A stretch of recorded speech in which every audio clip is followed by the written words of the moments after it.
Bueno, nuevamente acá juntos y como siempre, ¿no? Las cosas que van sucediendo, y como yo siempre digo, uno termina haciendo lo que le sucede y es así. Lo que pasa es que nos cuesta verlo eso. Siempre pensamos que lo que nos sucede no es lo que, bueno, obviamente no es lo que queremos.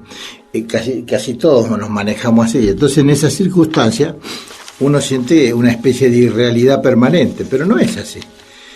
La realidad no es lo que uno quiere. Digamos, de alguna forma es así. Nosotros formamos parte de una totalidad. Y toda esa totalidad, que es la realidad, nosotros la transitamos, la transcurrimos, la vivimos. Y en ese vivir, en ese transcurrir, es el suceder. Y entonces eso es lo que nos pasa, ¿no? Bueno, entonces el tema es que venía charlando con un taximetrero. Pues a veces ya a muchos le pasa, ¿no es cierto? Que el tema hay determinados lugares que se prestan más a la charla, al intercambio, a lo filosófico, sobre todo si es así, una filosofía, digamos, como hacemos nosotros, ¿no es cierto? No tan académica, sino vivencial, cotidiana, digamos. Entonces, en ese intercambio de lo que me pasa a mí y lo que le pasa al otro, y vio que a usted también lo mismo que a mí, vio que ellos se acuerda de lo otro, y así, ese intercambio que se da en forma espontánea y casi siempre, surgen cosas, surgen temas. Y el tema era el apuro por llegar, como siempre. Esto tampoco no es muy original. Pero el tema es que al hablar de eso y de la radio, que se bueno, y usted que, así que usted está así, claro, ¿y de qué es la audición? Entonces empezamos. Traté de explicarle un poco, porque no tiene una, ¿cómo podríamos decir? Una definición muy sólida en ese sentido, porque todo es de alguna manera un poco relativo. Pero sí tiene determinadas bases que son inamovibles. ¿No es cierto? La concepción que tenemos de la relación esencial del ser humano, que necesita en este momento conectarse a través del amor, a través del sentimiento. Y digamos, y lo que está pasando, toda la disociación que hay, la violencia, todo eso que hace que nosotros, digamos, en algún momento vamos tomando eso como que es lo común, lo real. Y todas nuestras dificultades, ¿no? Para poder ser nosotros mismos, que ese es el tema central. La mayor alegría debe ser esa, la de poder encontrarse con uno mismo, ¿no? Y es el mayor miedo, obviamente. El mayor miedo es ese, poder mirarse al espejo, poder estar en contacto con nuestro mundo interior, hacer ese viaje, ¿no? Y bueno, pero hacerlo de simple, en el patio de la casa de uno, comiendo algo, tomando algo, solo, ¿no? Delante de qué sé yo, en el mismo patio de uno, de la casa, estar tranquilo con uno mismo. Y desde ahí empezar a reflexionar y a conocerse y a sonreír también, ¿no? Con las cosas. Bueno, entonces hablamos de eso y hablamos de precisamente, salió un poco así que el programa apunta también no solo a una cosa así de tipo masivo, sino a digamos, resaltar la singularidad de la persona, el hecho de que las personas no somos así solamente, digamos, una parte pequeñita de todo, sino, es cierto eso, pero también es cierto que tenemos un potencial enorme y que no podemos desarrollar a veces lo que queremos, nuestros deseos, nuestra voluntad de poder hacer cosas, y que hay limitaciones que nos van cerrando, nos van moldeando de alguna manera. Y frente a eso, esta cosa de no poder, digamos, que esa diferencia que hay entre lo que uno tiene ganas, lo que uno siente, ¿no? Y que está como frenado por muchas cosas. A veces uno mismo se pone los bloqueos y los miedos, pero eso vienen, como decimos siempre, de mandatos, de creencias, de situaciones que vienen de la familia y de la sociedad misma, ¿no? La mayoría digamos, ¿cómo podríamos decir?, de la ideología social, digamos, sobre todo en Occidente y todo, es así, ¿no? Es uniforme, es igual para todo, digamos, no permite que haya situaciones distintas, singularidades, y siempre el tema de la pluralidad es lo que predomina, obviamente. La mayoría, la moda, las actitudes, lo que no puede ser, lo que no se debe decir y todas esas cosas. Y realmente vimos que si la humanidad avanzó alguna vez en algo es precisamente por determinados seres o singularidades que han marcado el camino. Y entonces aparece un concepto, me decía el taximétrico, bueno, dice, pero ¿y cómo hace usted para combinar seres singulares con lo social, por ejemplo, o con lo universal? Y entonces me salió así, ¿no? Que pasa por un concepto de ética, por una ética, digamos, una actitud distinta hacia el otro, hacia el prójimo y hacia uno mismo, obviamente, que es la de no uso, la de no ver al otro como elemento canjeable o que uno puede sacar un beneficio o no. Este es el modelo que estamos viviendo, ¿no? Un modelo de tener, digamos, que se basa en esa posibilidad de éxito o de fracaso en función de lo que uno puede obtener, con el gran vacío interior, ¿no es cierto?, que corresponde a eso. Bueno, el hecho es que empezamos a hablar de eso y un poco de cada cosa, y bueno, se fue haciendo el momento de llegar, ¿no? Y después me quedé pensando en el tema ese. Porque yo muchas veces me planteo, ¿no? Hay muchas razones por las cuales un terapeuta trabaja y hace lo mejor posible para ayudar a sus pacientes. Y bueno, muchos es aclarar los conflictos que tiene, tratar de que pueda darse cuenta, como decimos siempre, ¿no?, de su problema y poder salir de eso. Pero hay un concepto que va más allá de eso, que es el concepto de libertad. El sentirse libre, el sentirse que no tiene miedos, ni bloqueos, ni cosas que lo frenen en el sentido, obviamente. Por eso hablo de una ética. Hay un límite, no hay que poder hacer cualquier cosa. Pero sí hacer lo que él siente, lo que él cree verdadero. Eso es muy importante, ¿no? El tema de poder, digamos, ser coherente. Y ser coherente con la realidad significa poder hacer lo que siento, ¿no? Y lo que digo, y lo que hago, y lo que pienso. O sea, que todo sea una coherencia, ¿no? Entonces, que no esté fraccionado. Para eso no es tan fácil. Aparecen siempre situaciones con las que la persona choca, ¿no es cierto? Y la función del terapeuta no es moderar eso, aplacarlo, o la del psiquiatra darle sedantes cuando está ansioso. Y por ahí está ansioso porque no puede resolver una situación. Pero a su vez esa ansiedad es la que lo conecta con la dificultad y con la posibilidad de encontrar una solución.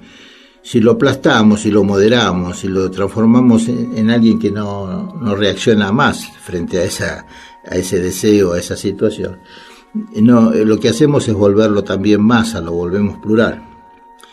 Y no, hay que trabajar sobre esa singularidad. Todos tenemos un potencial bárbaro. Y el punto de partida, obviamente, es la honestidad con uno mismo, la autenticidad, lo que uno realmente cree, ¿no? Y sobre todo también la posibilidad de la fe, ¿no? El hecho de saber que, digamos, hay una energía más allá de todo, de la lógica y de todo, que nos va señalando el camino. Entonces, el tema de la libertad, es un tema muy interesante. Es la posibilidad de elegir, ¿eh? La libertad es la posibilidad de elegir. Y para eso es un crecimiento. Es la persona cuando se enfrenta a situaciones, digamos, y tiene que luchar para resolverlas. Todos los conflictos, la mayoría de las enfermedades, y sobre todo esas que son muy bruscas, como los ataques de pánico, ya hablamos de eso, y esas situaciones depresivas tan frecuentes ahora, como de impotencia frente a todo, es la conciencia de la dificultad. Pero es así, el punto donde se produce el cambio. Tiene que haber un momento en la vida en que uno siente que tiene que tomar otro camino, ¿no es cierto? Y es el tema de la libertad. Comentando esto ayer casualmente estaba hablando de esto, ¿no?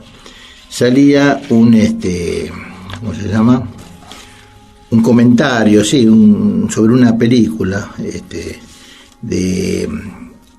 creo que es el mismo director que hizo ahora ¿cómo se llama? Alicia, es Tim Burton, creo que es. Sí, donde hace la película se llama El Gran Pez. Es un tema de un hombre que aparentemente fabula, imagina cosas, o sea, las cuentas un poco exageradas, ¿no? Y el hijo no le cree nada de lo que realmente dice, porque es como cuenta cosas como un andaluz, todo exagerado, ¿no? Y bueno, hay varias escenas que se van dando, y él cuenta en una parte que que va a un lugar, tiene dos caminos para elegir y elige el más difícil, digamos, se mete en el medio de un bosque. Y bueno, ese es varios autores como Castañeda en las enseñanzas de Don Juan habla de eso, de que el camino para ser uno mismo es un camino muy arduo, muy difícil, muy doloroso, ¿no? Pero hay que tener el coraje para hacerlo, ¿no? Uno puede decir, bueno, no, yo que me voy a jugar, yo estoy bien así, ¿para qué me voy a meter en problemas, no? Pero está el otro que dice, no, yo no me voy a entregar así nomás, la vida es para vivirla y para vivirla como yo la siento, ¿no? Y eso es ser protagonista de la vida. Entonces, en la película aparece un momento donde el hombre se mete, como decía, en el bosque, y aparece un pueblo, como si fuera un pueblo fantasma, pero es un pueblo con gente que están todos bien, todos se ríen, están contentos, las parejas se llevan fenómenos, todo bien, no se nota ninguna situación de conflicto, qué sé yo, y todo está planteado como lo normal, como debe ser todo. Hay unos zapatos en la película que cuelgan, digamos, a la entrada del pueblo, ¿no? Que uno no encuentra al principio una explicación, pero después vemos que se va mostrando que eso tiene que ver para que nadie se vaya, para que nadie cambie, para que nadie elija otra cosa, otro lugar. El tema es no cambiar, quedarse ahí adentro. Y entonces, claro, esa es la idea. En ese pueblo hay un poeta muy conocido, por todo, por su obra, por sus características así muy creativas, muy sabias. Y entonces este personaje lo va a ver. Y lo ve ahí, también en esa atmósfera del pueblo, tranquilo, con cosas, todo alrededor de él está bien, tiene lo que necesita, ¿no? Todo está materialmente resuelto, ¿no? Pero hay un problema, ¿no? A él no le falta nada, pero no puede escribir. Se le fue la inspiración. Es como que todo está demasiado así, no surge nada. Él no tiene deseos nuevos, no siente inspiración, no siente, qué sé yo, eso que sacude a una persona, ¿no? Como el amor, como la creatividad, el artista, ¿no es cierto? Él siente que no puede escribir. Tiene una lapicera así, no le sale nada, ningún verso, ningún poema, ¿no? Y bueno, no recuerdo bien cómo sigue todo, pero el hombre se va, ¿no? Se va de ese lugar y en un momento dado está haciendo un trámite en un banco, digamos, ¿no? En un banco de ahí del pueblo chico, y aparece se produce un asalto, entra una persona con un revólver y resulta que lo mira y el asaltante era el poeta, era el que no podía escribir, ¿no? Entonces dice, ¿cómo? ¿Qué es lo que pasa? ¿Qué está haciendo acá? Dice, bueno, estoy haciendo lo que siento, ¿no? En este momento lo que me hace sentir vivo, lo que es esto, ponerme en acción, ¿no? Hacer esto, asaltar, ¿no? Y yo lo que quería era hacer algo que sentía, y lo otro me aplasté, no puedo inspirarme más, estaba realmente frenado por todo ese mundo tan bucólico, tan tranquilo, tan normal todo, pero normal en un sentido de chatura, en un sentido de que, digamos, de moderación, como estábamos hablando. Entonces, bueno, ahí después no sé cómo salen los dos. Lo que mostraba era que recuperando los deseos, recuperaba la energía, ¿no es cierto? La energía vital, que era lo que sentía cuando escribía, en la época que podía escribir los poemas, que podía hacer sus cosas. Que tenía la creatividad. Entonces, y bueno, entonces ese sería un poco la punta, ¿no? La creatividad, la autenticidad, todo lo que está ligado a la libertad es eso, ¿no es cierto? Es lo que creo verdadero, ¿no? Eso lo dice Albert Camus siempre, yo lo repito, ¿no? Él dice que para toda persona o hombre así que no se hace trampa, ¿no? Él pone esa premisa, que no hay que hacerse trampa. O sea que hay que ser honesto. Y entonces lo que él cree verdadero, eso debe regir su acción, no importa qué. Hay ejemplos así, ¿no? Muy. Por ejemplo, sobre todo en los poetas. En Jodorowsky, por ejemplo, cuando él escribía poesía, cuando era en Chile, ¿no? Antes de hacer las sanaciones que hace en Francia ahora y que trabaja con esa línea de la psicomagia, contaba que cuando era joven iba con otro amigo. y hacían cosas así como transgresoras, pero al mismo tiempo de mantener una actitud coherente con lo que ellos querían hacer, ¿no? Más allá del entorno, más allá de lo que decía la sociedad, y entonces era como ejercitar eso, ¿no? Y por ejemplo, en un momento decían, bueno, se proponían caminar todo derecho, por ejemplo, iban por una calle o una vereda así, todo derecho. Y por ejemplo aparecía en esa línea donde iban caminando, por ahí, supongamos, qué sé yo, un banco, un árbol, lo que sea, y bueno, pasaban por arriba. El asunto no era salirse de la línea, el asunto no se podían salir de la línea. Llegar a una casa y por ahí le dicen a la señora, bueno, tenemos esto, entonces lo hacían pasar.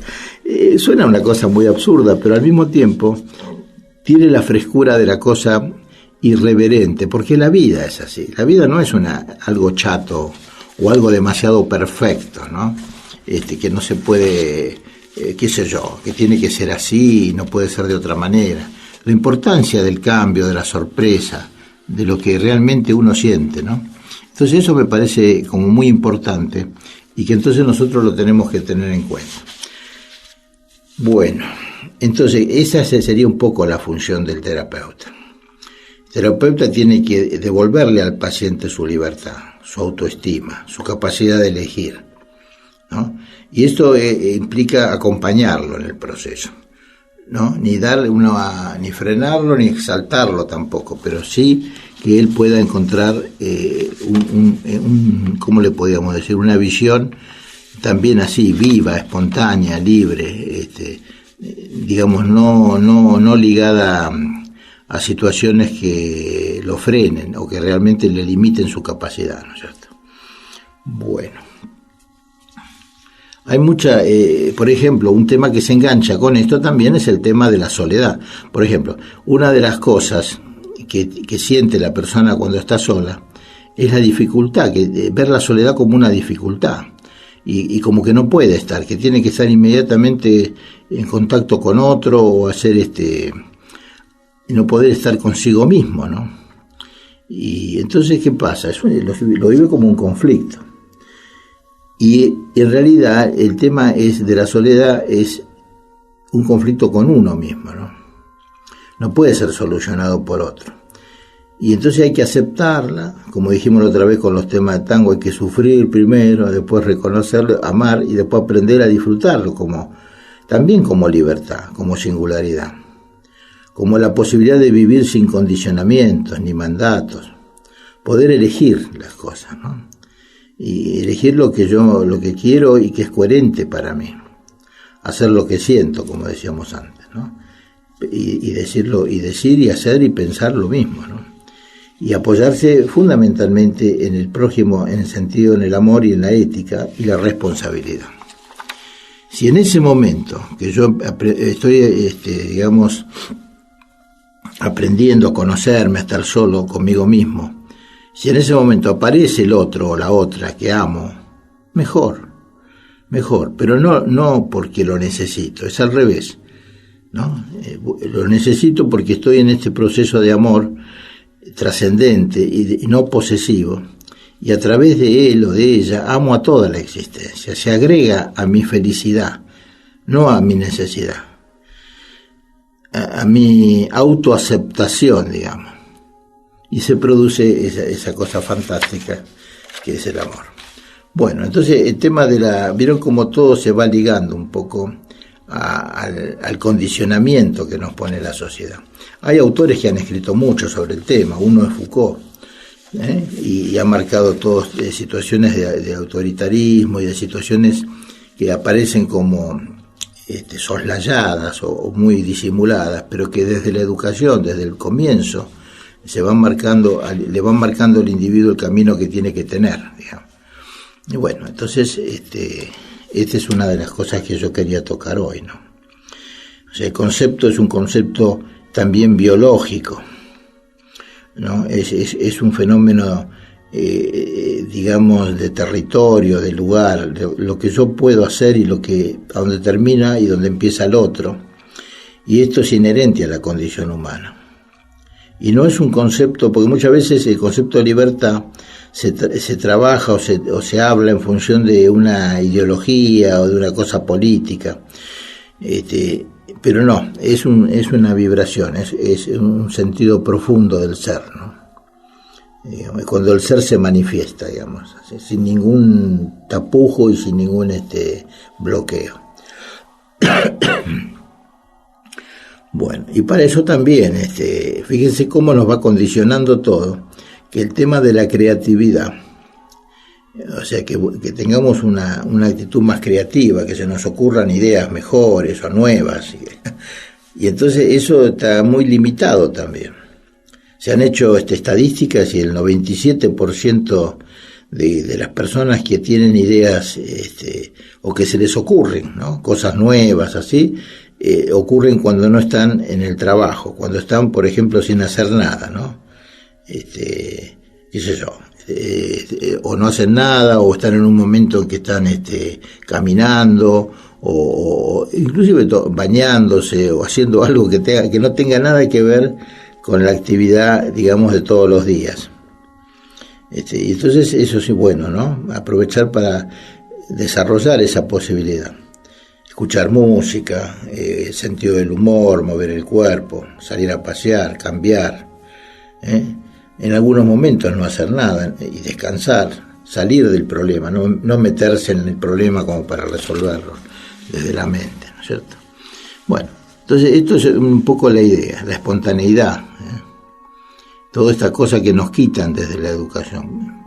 Póngase así, siéntese así, haga así, repita. Todos esos sistemas que de alguna manera ya están, ¿no? Obviamente que lo que hacemos ya no nos podemos zafar de eso. Pero bueno, ir dándose cuenta de esa situación. Bueno. Entonces esto sería un tema que quería traer y que, bueno, por ahí compartir con ustedes también esto, ¿no? Compartirlo en el sentido de que me gustaría escuchar alguna opinión o algo al respecto, ¿no? Bueno, y también esta visión de lo perfecto, de lo ideal, ¿no? De las cosas, a ver cómo explicarlo, como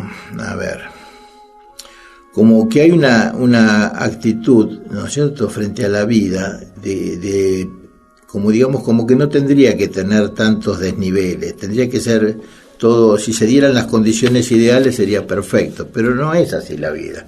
Precisamente la contradicción, las dificultades es la base. Y había ¿cómo se llama?, un relato, no sé, una cosa así donde oriental de hace mucho tiempo, donde contaban que había un agricultor, un campesino, que le pide a Dios que le deje un año hacer las cosas como él quiere, no como quiere Dios. Inclusive creo que hace como que él quiere hacerlo a su manera. Entonces dice, bueno, y si lo dejan un año, no va a existir pobreza y va a haber alimento y todo. Y le pidió lo mejor, obviamente, durante ese año, que el sol que hacía falta, la lluvia cuando hacía falta la lluvia, que no hubiera nada de ventarrones o cosas así que pudieran arruinar la cosecha. Y todo estaba perfecto, y el trigo crecía alto. Y entonces, claro, estaba contento el hombre, decía, bueno, acá vamos a tener comida para 10 años, ¿no? Pero cuando vino el momento de la cosecha, los granos estaban vacíos, los granos de trigo. Entonces, ¿qué pasó? ¿Cuál fue el error? Y Dios le dijo, como no hubo desafío, ni conflicto, ni fricción, como evitaste todo lo malo, el trigo se volvió impotente y estaba vacío, ¿no? Un poco de lucha es imprescindible. Las tormentas, los truenos, los relámpagos son necesarios porque sacuden el alma dentro del trigo. Esto es un concepto que es muy importante. Bueno, vamos a ver si podemos en este momento hacer una pequeña, pero muy pequeña pausa, y vamos a continuar con un temas un poquito más ligados a conceptos más poéticos y lo que a muchos me reclaman a veces en el programa.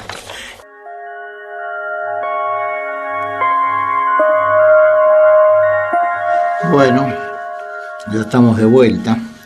Y bueno, vamos a pasar a otro tema que, digamos, justo recibí un mail muy interesante sobre una persona que ha investigado mucho sobre los campos energéticos, lo que se genera, digamos, cuando se reúnen varias personas en un objetivo común, cuando apuntan a algo determinado, ¿no?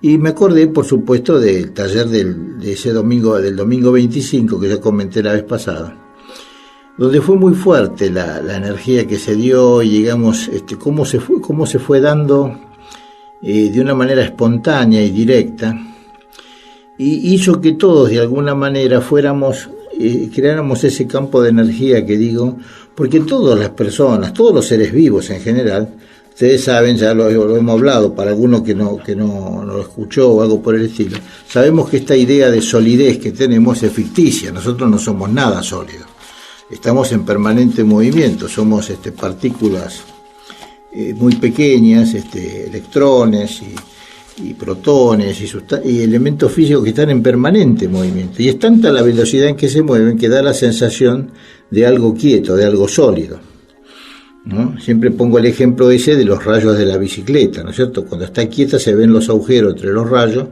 y cuando se está moviendo y a más velocidad se hace como un disco compacto. Bueno, lo mismo pasa con nosotros y con todo lo que de alguna manera existe. Todo está en permanente movimiento y al mismo tiempo todo está unido. Digamos, es una danza, ya lo hemos hablado mucho y esto es muy importante cada tanto recordarlo, porque la vida es así, ¿no es cierto? Cuando todo eso que decimos, qué casualidad, nos encontramos, mirá, estaba pensando en vos, todas esas cosas son campos morfogenéticos, dice Rupert Sheldrake. ¿Qué es morfogenético? Vamos a ver un poco la palabra, ¿no? Morfogenético es generador de forma, o sea que genera formas nuevas. O sea que a partir de una determinada vibración o frecuencia se van formando, aparecen otros modelos o otras situaciones y puede haber cambios en un sentido evolutivo. Y esto aplicado a la humanidad, digamos, a la especie humana, como es a todo, ¿no? Pero a la naturaleza, tomemos la especie humana, es el aprendizaje evolutivo de millones y millones de años, donde a partir de cambios en la conducta o en determinadas habilidades y digamos formas en que el ser humano se mueve y se maneja, y muy ligado a sus afectos, a sus sentimientos, que son las vibraciones también son fenómenos vibratorios, y que están en relación con el movimiento que también tiene el universo, que todo se está moviendo permanentemente, los planetas, las estrellas, todo. Entonces, todo ese permanente movimiento, esa danza, digamos, de alguna manera, es lo que nos hace ir transmitiendo a través de millones de años la evolución, y hace que las generaciones que vienen, por ejemplo, se nota fácilmente ahora, cualquiera persona se da cuenta que los niños de ahora tienen habilidades y facilidades para determinadas conductas que no teníamos antes, ¿no? Parecemos una carreta al lado de un chico de 4 años, 5 años que maneja una computadora o cualquier cosa. Y bueno, y entonces todo eso es un proceso que se va dando evolutivamente y que tiene que ver con eso que decíamos recién, el aprendizaje que vamos llevando a través de nuestro ADN, que es como un elemento de comunicación. El ADN es como una especie de computadora cuántica que nos va transmitiendo conocimiento, información sobre todo. Entonces esto sería así.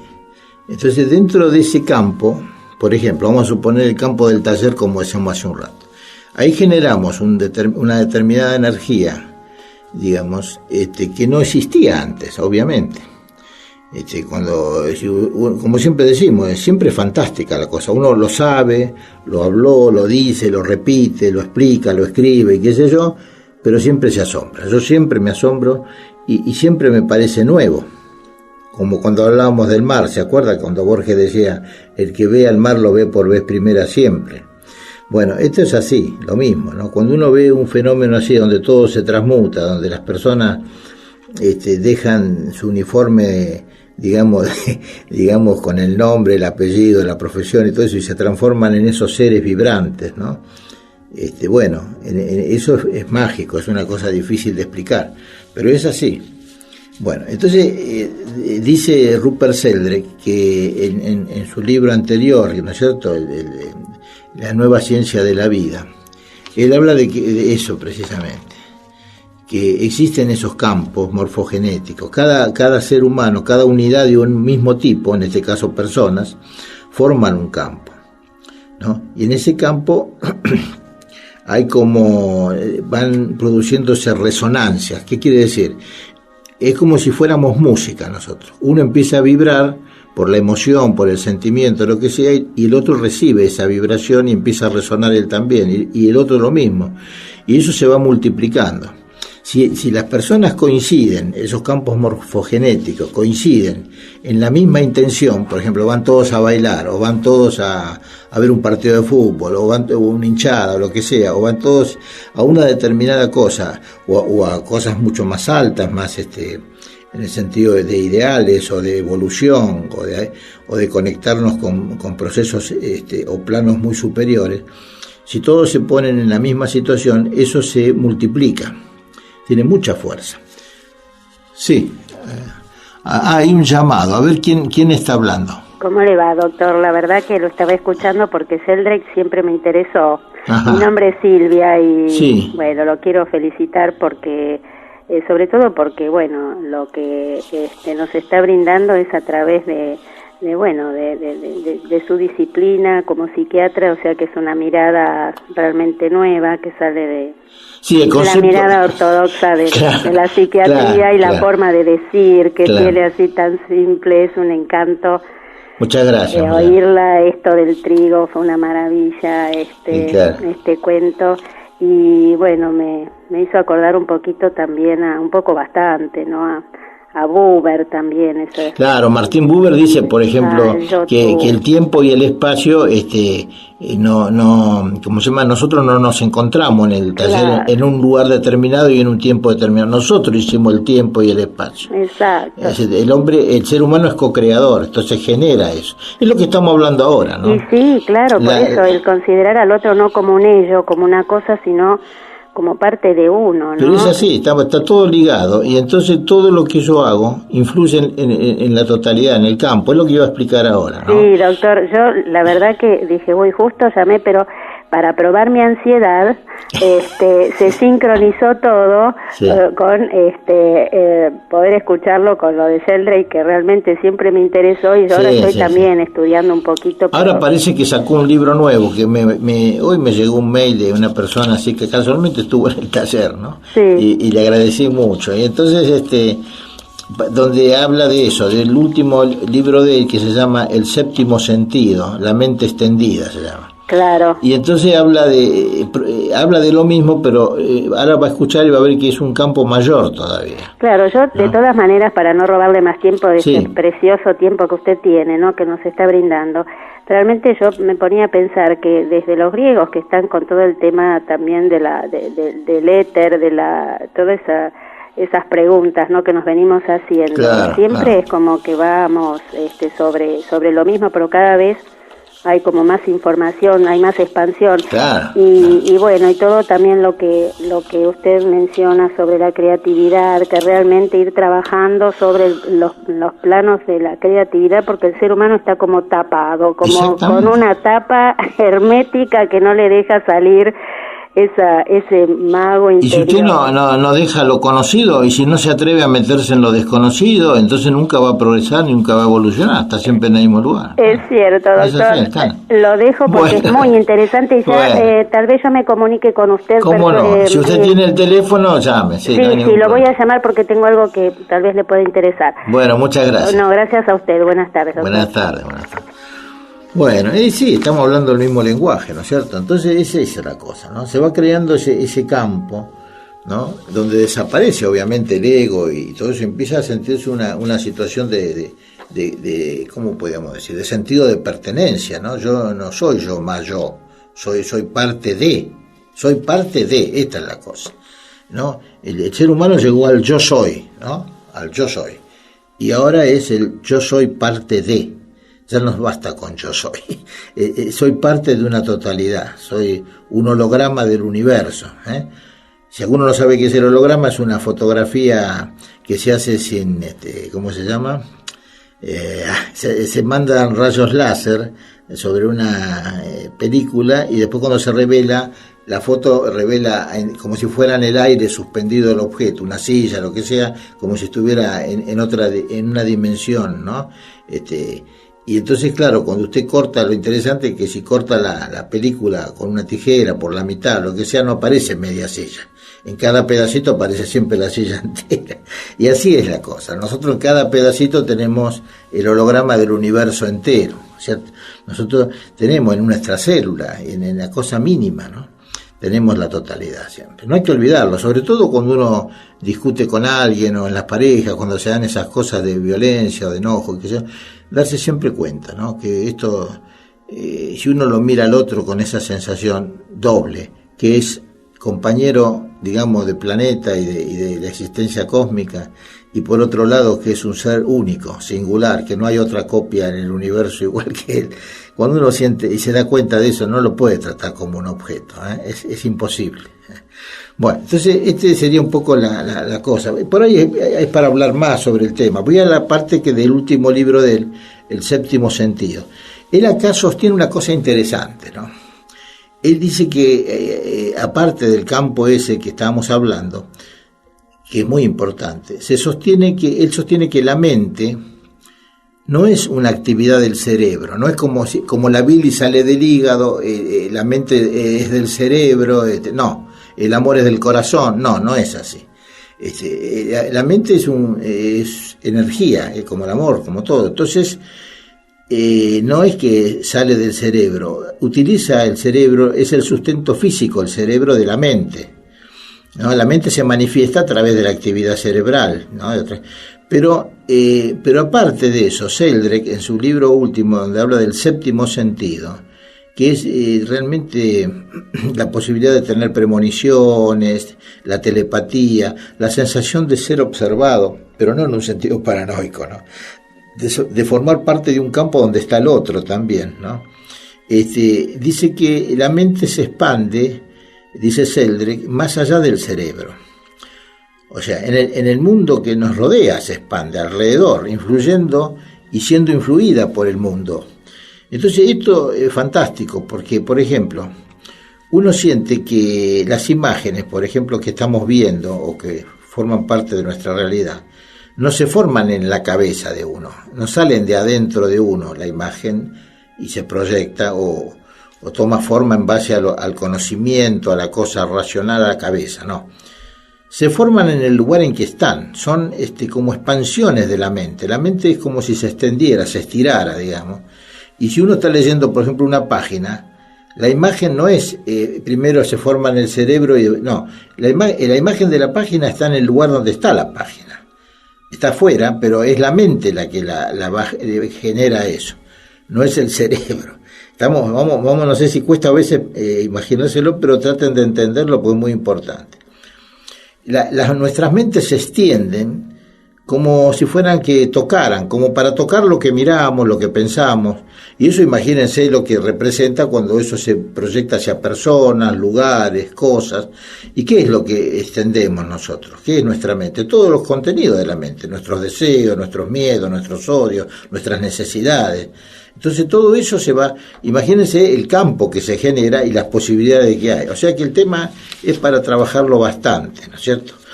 Poner el ejemplo en el tema de los animales, cuando está el animal que se siente observado por el predador, el que lo va a comer, ¿no es cierto? No está en el campo visual de él, no lo ve, pero está sintiendo que está. Percibe que el otro lo está observando, están en el mismo campo. Y lo mismo nosotros. Ahora imagínense, nosotros lo sentimos siempre con otros, algunos más que otros. Por ejemplo, las personas más sensibles, por ejemplo, o cuando hay un vínculo emocional, o de acuerdo a la intencionalidad, ¿no? Entonces, cuando más tenemos esa posibilidad de sensibilidad, más percibimos. Y entonces, bueno, Es un tema muy, muy interesante. Yo estoy un poco vigilando el reloj, porque claro, después quiero traer alguna cosa y no me da tiempo de... Pero esto sí, me gustaría terminar con un ejemplo muy, muy práctico. Hay una pregunta que queda ahí, que sería, ¿se puede aprender a desarrollar esta capacidad mental? Yo creo que sí. Y yo puedo contar una muy rápida, que yo lo conté en Radio Dakota, pero hace mucho tiempo una vez, ¿no? Hasta cuando estaba en otra calle, en la calle Arévalo, hace mucho tiempo, hace 2 años por lo menos. Resulta que había venido un grupo de gente que trabajaba con la meditación y con ejercicios ¿cómo se llama? Paranormales, así, ¿no? Y hizo un curso de 1 semana, yo lo voy a hacer breve. Entonces, después que termina el curso, un día sábado, terminó, hicimos 1 semana, entonces dice, bueno, vamos a hacer la experiencia, a ver qué aprendieron, si saben algo, qué sé yo. Entonces nos hicieron poner día 12. A mí me tocó con un hombre, elegí de casualidad, que tenía sentado al lado, éramos como 50, qué sé yo. Y era me acuerdo, un odontólogo, tipo gordito, simpático, así que yo. Bueno, entonces empezamos a hablar y teníamos que hacer una experiencia. La experiencia consistía, una era de clarividencia.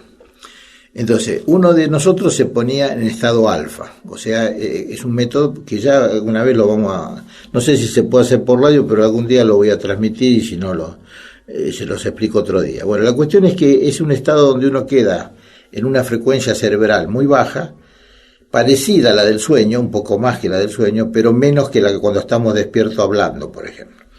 Entonces, en ese estado, el cerebro y la mente, como dicen ahora Sheldrake, se expande y el cerebro es como una antena. Empieza a registrar cosas y bueno, y se puede registrar a distancias enormes y en situaciones distintas y uno puede percibir o imaginar cosas que normalmente no puede. Entonces, el trabajo era así. El hombre me tenía que decir el nombre de una persona que obviamente yo no conocía, la edad y el lugar donde estaba. Entonces me dice, bueno, pongamos, voy a inventar cualquier cosa. Juan, 23 años y está en Mendoza. Bueno, entonces yo en ese estado que estaba así, digamos, en ese estado de relajación profunda, en un ritmo muy pausado, tenía que decir lo que me venía a la mente. Y bueno, y empecé. Lo que me venía, no pensé nada. Entonces, bueno, lo primero que veo, decía, es una persona con anteojos oscuros que está con muchas entradas en la frente, así, ¿no? Y bueno, y veo como unos árboles, todo muy oscuro, como muy de noche, pinos y qué sé yo. Y después veo que esa imagen se va y aparece una muy luminosa, como donde hay como se llama, un muchacho así de medio de jean, vestido con ropa informal, que hace broma, qué sé yo. Y al lado veo una cabellera rubia con muchos rulitos así, y una mesa puesta, ¿no? Una mesa como para una reunión, con copas, con servilletas, con cosas. Eso. Bueno, le digo, discúlpame, pero no se me ocurre más nada, ¿no? Y el tipo me dice, qué bárbaro. ¿Cómo que bárbaro? Claro, dice, vos sabés, dice, esa persona que vos describiste primero era mi amigo, que falleció, y era así, tenía anteojos oscuros, y tenía las entradas así, y dice, y bueno, y a lo mejor, no sé, imaginando cosas o suponiendo cosas, esa zona oscura con árboles, con pinos, y que yo podía ser un cementerio, no, qué sé yo. Y el muchacho dice, es exactamente así, es un tipo que generalmente acostumbra a vestirse de jean y hace muchas bromas y qué sé yo. Y la novia, dice, tiene el pelo así, todo con rulitos, es rubia, tiene muchos rulitos, y están por comprometerse, me habían dicho que en estos días están por hacer una fiesta para comprometer. Entonces se daban muchas coincidencias. Bueno, obviamente, cuando salimos de ahí yo sentí así como una cosa de, bueno, llego a casa, ¿no es cierto? Lo primero que, bromando, le digo, ahora me compro una bola de cristal y me dedico a eso, ¿no? Dejo todo. Y cuando volví al salón principal, donde estaban todos los que habían hecho la experiencia, me llamó la atención que a casi todos, el 60%, 70%, le pasó lo mismo que a mí. O sea, todos pudieron, gente que no hacía falta ningún conocimiento cultural ni nada, al contrario. Amas de casa o personas así sin ninguna otra formación espiritual ni nada, pudieron registrar, describir lugares y zonas muy lejanas. Una señora, por ejemplo, una casa en Canadá y qué sé yo. Entonces, así que quiere decir que nosotros no desarrollamos y no usamos todo el potencial que tenemos en eso. O sea que es perfectamente factible. Me quedan 4 minutos y voy a leer una cosa de Facundo Cabral que me mandaron y que es muy linda. Y bueno, vamos a ver si con eso para Facundo Cabral dice: no estás deprimido, estás distraído. Distraído de la vida que te puebla, distraído de la vida que te rodea. Delfines, bosques, mares, montañas, ríos. No es tan malo vivir solo. Dice Facundo, yo lo paso bien, decidiendo a cada instante lo que quiero hacer. Y gracias a la soledad me voy conociendo, algo fundamental para vivir. No estás deprimido, estás distraído, por eso crees que perdiste algo, lo que es imposible, porque todo te fue dado.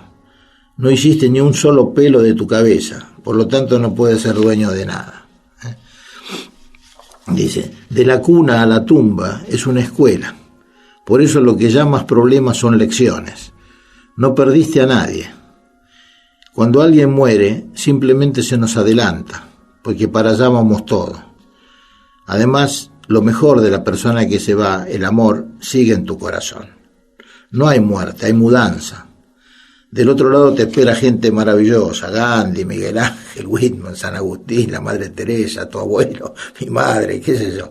La gente, porque son los que creen que la pobreza está muy cerca del amor, porque el dinero nos separa.